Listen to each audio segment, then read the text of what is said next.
What's up, everybody? We are back again. Sorry if I look a little rough. It's early and I'm up grinding, trying to crank out another video for you lovely people. So today we're back at it on the compressor install.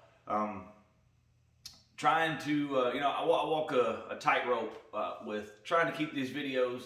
I try to keep them inside, 20 minutes as much as I can. Sometimes things drag out a little longer than I would really, not that I would like for them to, but they just kind of drag out. So I have to kind of cut the video off. But it's more important to me to show you everything that I go through to do the things that I do on this truck. That way, maybe, if one of you watching wants to do something like this on your own truck, gives you some ideas of some of the problems that you might incur along the way and how I dealt with them. And maybe you deal with them the same way, or maybe you can add something to how I did it. So, gonna keep after it. I'm gonna get this thing whipped. I do get it done, and it does come out great. So you're gonna have to watch to see. So I'm not gonna drag this intro out any longer. Here we go.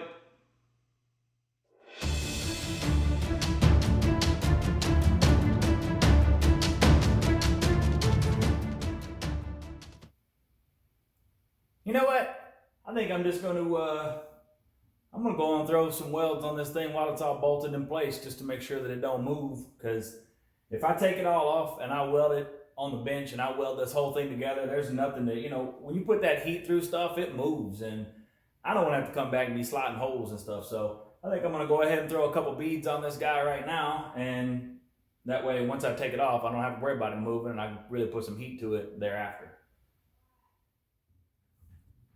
There you go. See, we threw a couple welds on there to hold her in place. Now, if you see that black dot right there in the middle, that is where I need to put my idler pulley. So let me show you what I got going on here.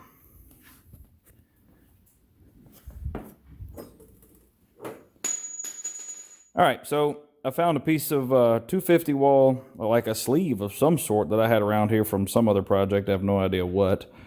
And I welded a nut in the end of it that matches up to this bolt that just fell on the ground right over here. All right. This bolt, you'll see this bolt has a shoulder on it. That centers up this pulley, which is actually the same pulley that the tensioner uses as an idler. So it's the right width. It's a little bit smaller diameter than the top one, but the secondary idler on this thing.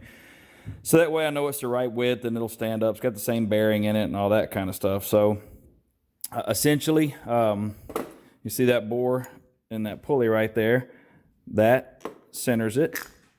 So it sits like that. Then you put this washer right here. You see how it's made to sit on the bearing there. Now that threads all the way on there. I'm not going to do it while I'm right here. So you thread those two together. So now I've got a little magnet holder that I'm going to stick on that front plate, and I'm going to stick this right there where on that black dot. I'm going to check, see if I've got my 85.4 degrees to make sure that my pitch is right on it. Then I'll let the magnet hold it in place. I'll go in and thread my idler pulley on there to see how everything lines up good. Now, how did I determine my length? Well, let me tell you. I went ahead and I put that nut in the end of it, and I put all this together. Then I came over and I set the edge of that idler against this back edge. It actually set all the way across the two faces right here of this pulley. So then I just laid it all across here, and I made a mark on the bottom right there on that straight, or that flat. I made a mark so that way I would know where to cut my pulley to. Or I'm sorry, not the pulley, but the sleeve to. So hopefully if that rudimental marking is correct, I should be able to bolt all this together. Should stick up there and be pretty close. So I'm going to stick this together and we'll see how close I got.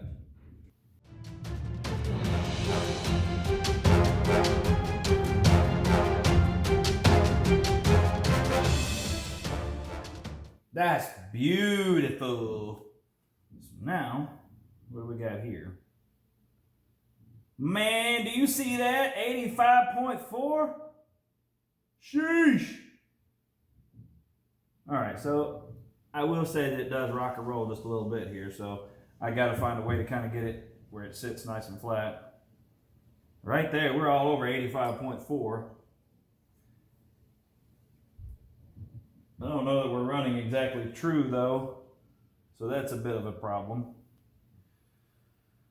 So basically what I'm going to have to do is put a tack on it and then move it until it's where I want it to be in every direction here. So let me put my ground on here so I can kind of get something going on here.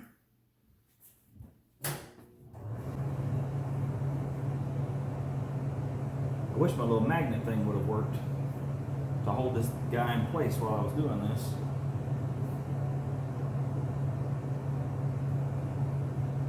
I'm not feeling super great about that.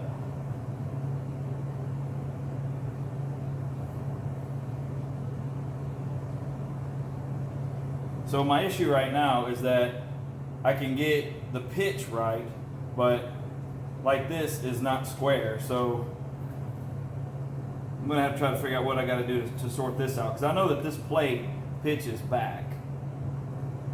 So part of my problem right now is that this right here is not flat really at all. So I'm gonna have to try to kind of run over with a grinder right quick with and just see if I can't face it off a little bit.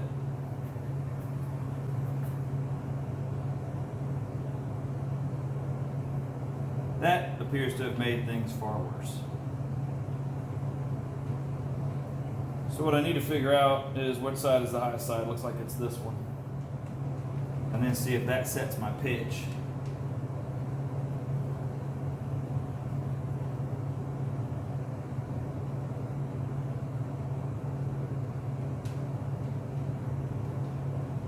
All right, so I think I got it sorted out now. So basically, I rock it off just that little bit, hit it with a tack, and it puts me pretty close.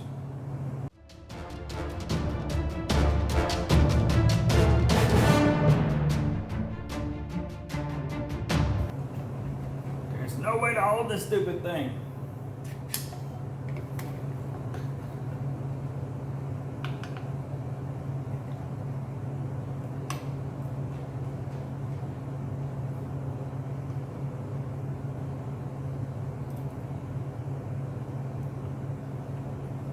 This is aggravating as hell.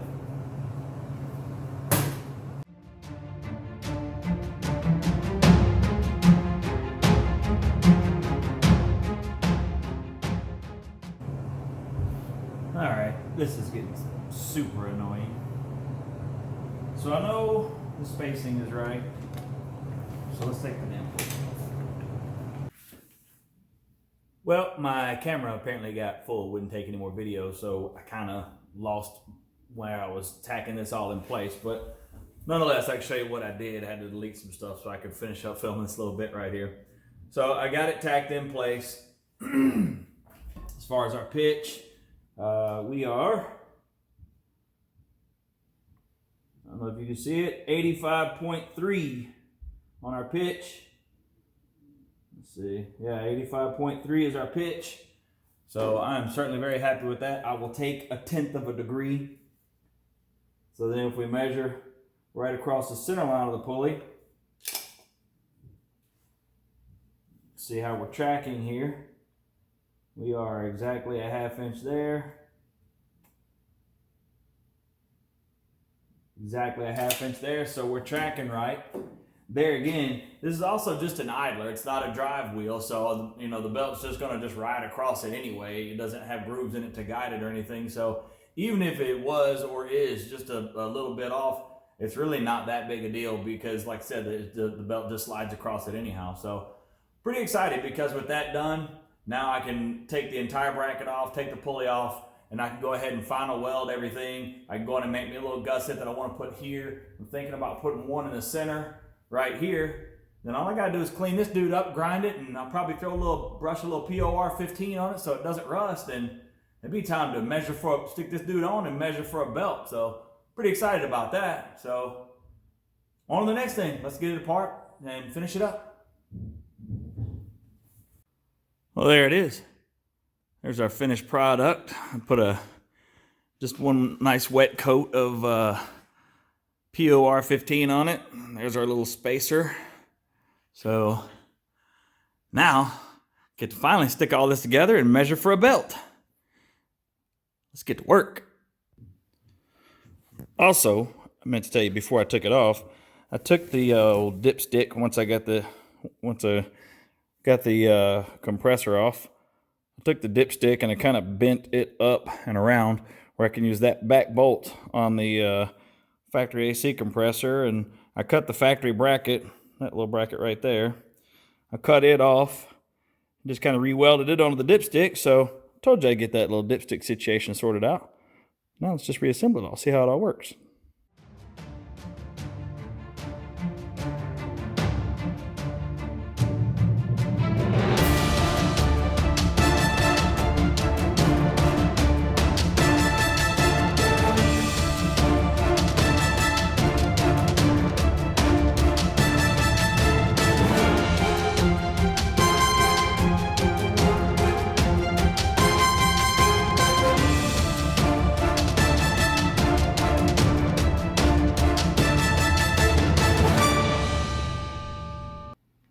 So here we go.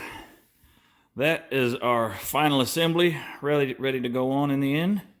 I am super happy with how it turned out. Like I said, nothing is hard welded. Everything bolts on the way that it should. So I'm pretty pumped to get over here and get it installed. I'm super happy with how it turned out. All right, here we go. Just throw a couple bolts in place here to hold him.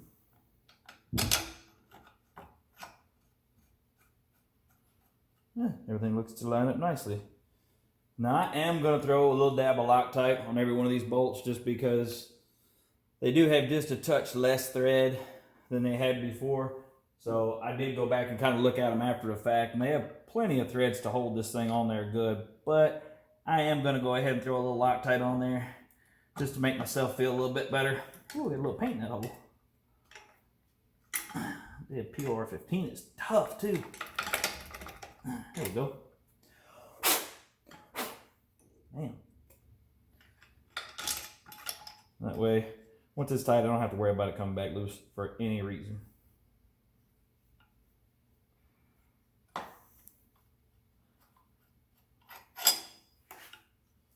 Hold it with my fat belly here for just a second. A little Loctite in my mouth.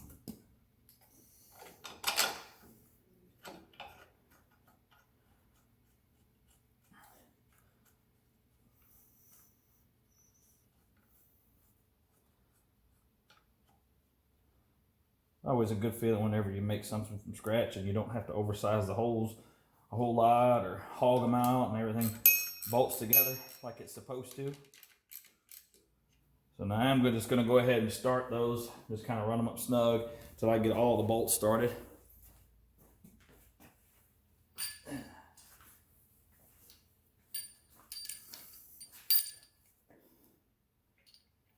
Just in case anybody was wondering why I didn't mount the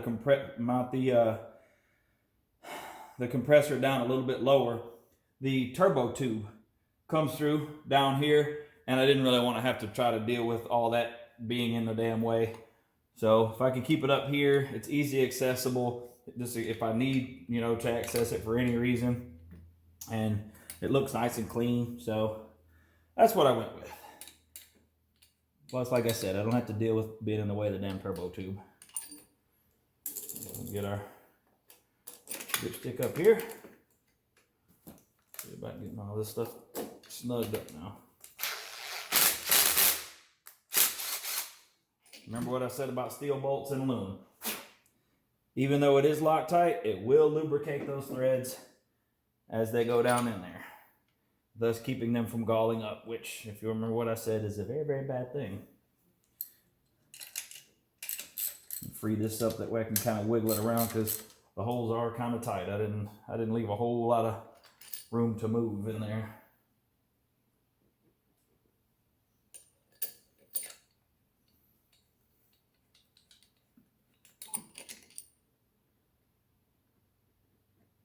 Especially if those guys are trying to kind of hit just a little bit or bind it all going down in there. you want a little something on there to lubricate them, because if they bind at all, they could gall up, and like I said, that could ruin a whole bunch of expensive stuff very quickly.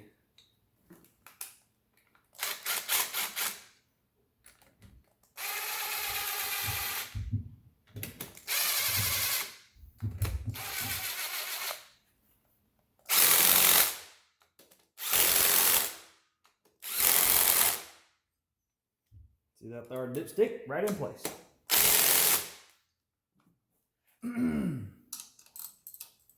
Now snug this guy down.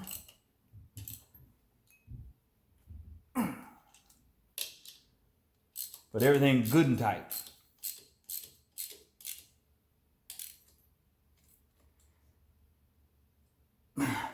Plus, the other good reason about not mounting that compressor down low is, remember what I said about that heater hose? That's where that outlet is, and hopefully I can still kind of run it in behind everything and not have too much trouble there. All right, tight. Now I'll go back over and hit these with a ratchet right quick.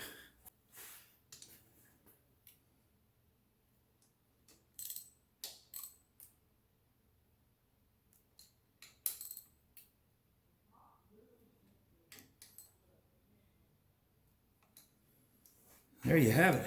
That went nice and smooth. Now I just got to put that idler down on there. Tensioner and idler.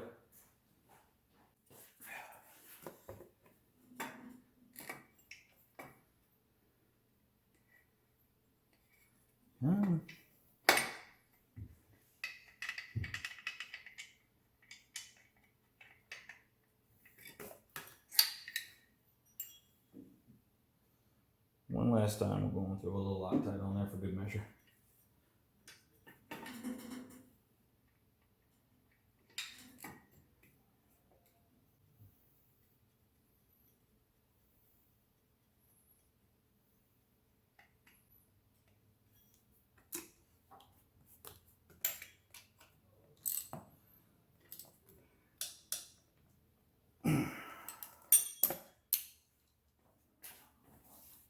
Well, there we have it. There is our finished apparatus. Look at that. And that mounted up there really nice. I would say even better than I expected, but no, that's exactly what I expected it to look like. I spent too much time on it for it not to look that way. So, super excited. I think that's going to be really kick-ass. So, next thing I got to do is I got to go get some string, and I'll pull the string around every pulley the way that it's supposed to be, and then I'll mark it and then put it together at the end with, I don't know, a piece of tape or something, and then take it all back off. Then I can go to Napa up the road here, and we can sort out exactly what length bolt we need. So let's pull a little string.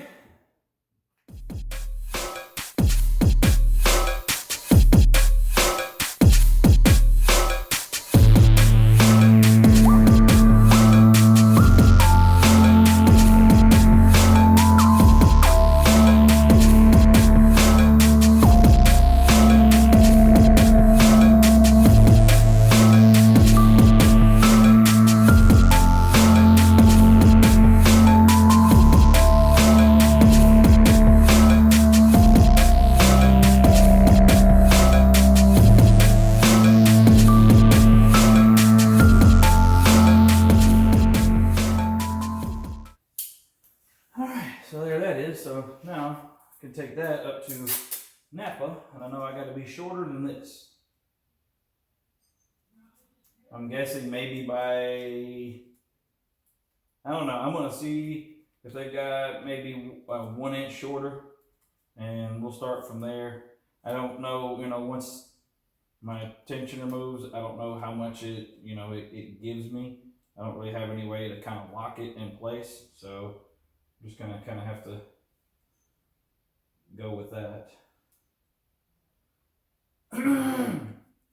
Not to mention getting this off will probably be fun as well. But it's a start. Off to Napa. Well, here we are. As you can see, belt fits around all our new stuff over here. Absolutely fantastic. But do you see there's a little problem here? Do you see that guy right there, that little idler pulley? Notice that belt going all the way across the top. That's not supposed to be like that. That belt's supposed to come down off the alternator, go under that idler, and then come back up around that AC compressor. Well, that was my plan. And when I stretched my string out to get my belt length, I took it to everywhere conceivable and Google and anything that I could come up with. And this is the longest belt that I could get. So it would run the way it is right now. But if I turn on my AC, is that going to be enough belt right there for that not to slide? I don't know. Probably not. And I'm not going to not have air. I've done entirely too much work to not have air. So now, if you'll notice, okay, there's our belt tensioner. Now that thing turns clockwise to tighten the belt. So right now, it's as tight as that belt will go. Now, if I turn it back to loosen, like if I want to take the belt off, that belt will drop down to about halfway down this pulley right here, but not enough to go around it. So what I am going to do is I'm going to take out these two bolts on the alternator. I'm going to unbolt this pulley from that bracket. I'm going to bolt a piece of metal flat to the bracket there. I'm going to make a piece of metal that will tie into these bolts right here and come out. I'm going to make another flat piece of metal that will come and run behind the piece of metal that I'm going to bolt here. I'm going to relocate this pulley. I'm going to just move it over just a little bit and up enough so that I can get that belt around it. Now, if that confused anybody about what I'm going to do, don't worry, I'm going to show you because here we go.